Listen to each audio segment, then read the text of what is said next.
21 বলে অর্ধশত রান বাংলার অভিষেকের দুরন্ত দিল্লির কাছে হেরে কার্যত বিদায় লখনৌয়ের।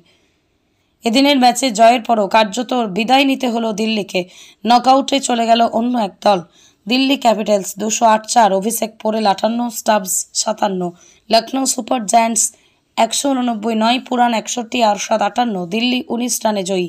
মরণমোচন ম্যাচেই লখনৌ সুপার জায়ান্টসকে 19 রানে হারালো দিল্লি।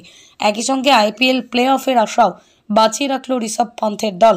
এই জয়ের ফলে তালিকায় পঞ্চম স্থানে দিল্লি। অন্যদিকে হারের ধারা অব্যাহত লোকেশ রাহুলদের। প্লে অফে জায়গা করে নিল দিল্লি পঞ্চম স্থানে। অন্যদিকে হারের ধারা অব্যাহত লোকেশ রাহুলদের। প্লে অফে আরও একবার অনেক দূরে তাঁরা।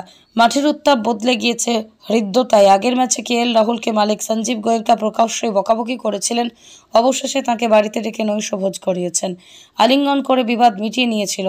মালিক আর অধিনায়কের সমস্যা মিটলেও মাঠের ভিতরের সমস্যা এখনও মেটাতে পারল না লখনৌ সুপার জায়ান্টস। জয়ে প্রথম ওভারেই ফেরেন লখনৌ অধিনায়ক। সময়টা মোটেও ভালো যাচ্ছে না তাঁর। ব্যাটাতে পুরোপুরি ব্যর্থ রাহুল। এই ম্যাচে হারের পর আইপিএল থেকে বিদায় কার্যত নিশ্চিত লখনৌয়ের। নিজেদের শেষ ম্যাচ জিতলেও তাঁরা পৌঁছবেন 14 পয়েন্টে। নেট রান রেটে অনেক পিছিয়ে কেএল রাহুলরা, ফলে তাদের নকআউট খেলার সম্ভাবনা কার্যত শূন্য। এদিন জিতেই দল 14 পয়েন্টে পৌঁছন বটে, কিন্তু তাঁদেরও নেট রান রেটের যা অবস্থা তাতে বিদায় কার্যত নিশ্চিত। অন্যদিকে এদিন দিল্লির জয়ে নকআউটে খেলা নিশ্চিত হয়ে গেল রাজস্থানের।